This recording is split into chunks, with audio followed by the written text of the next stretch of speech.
नमस्ते, सुप्रभात। आज 18 नवंबर भाग्योदय फाउंडेशन की युग ऋषि विचार श्रृंखला की 1419वीं 1419 कड़ी में आपका अभिनंदन। संजीवनी विद्या का विस्तार आज की पुस्तक पृष्ठ 11 से विषय उद्धृत करता हूँ।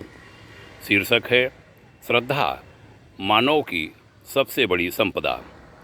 पूज्यवर गुरुदेव आचार्य श्री राम शर्मा जी ने लिखा था, जिनके लड़के बच्चे कमाने लायक हो गए, उनमें से भी असंख्य व्यक्ति निष्क्रिय जीवन बिताने लगते हैं। वे प्रमाद, आलस्य या कहूँ कि आवारागर्दी में समय गुजारते हैं। एक बड़ा वर्ग ऐसा भी है जिसने पिछले दिनों पर्याप्त पैसे कमा लिए अथवा उत्तराधिकार में प्राप्त प्रचुर संपत्ति हथिया ली। यदि वे चाहें तो इस संपदा को बैंक में जमा करके उसके ब्याज से शेष जीवन और बच्चों का उत्तरदायित्व भली प्रकार पूरा कर सकते हैं। उनके पास समय ही समय है।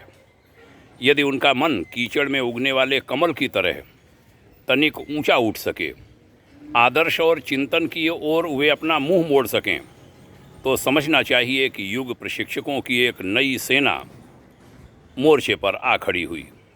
साधु, ब्राह्मण, पुरोहित, मौलाना आदि वर्ग तो धर्म के आधार पर ही आजीविका अर्जित करते हैं। उसके लिए तो अनिवार्य कर्तव्य बन जाता है कि वे नमक हलाल तो कहलाते ही रहें।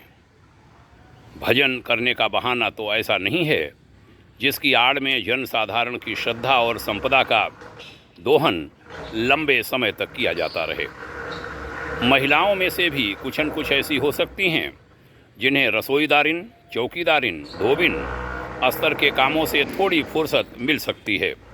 वे युग धर्म की मांग में अपना थोड़ा बहुत समयदान, अंशदान तो लगा ही सकती हैं। विधवाओं, परित्यक्ताओं का एक बड़ा वर्ग भी जिस तिस की बेगार भर करता रहता है। जिनके मन में अपने पिछड़े समुदाय के प्रति किसी कोने में दर्द है, वे प्रायः अविवाहित ही रह जाती हैं। ऐसी सभी देवियों को अपनी क्षमता भर राष्ट्र निर्माण के कार्यों में, संस्कृति संरक्षण के कामों में जुट ही पड़ना चाहिए। बहनों भाइयों, बड़ी सुंदर अपील है हिमालय के महान तपस्वी ऋषि की, हम सब से, पुरुषों से, महिलाओं से। ध्यान से सुने, अनसुना न करें। आपके उज्जवल भविष्य की भाग्योदय शुभाकांक्षा करता हूँ। ओम शांति।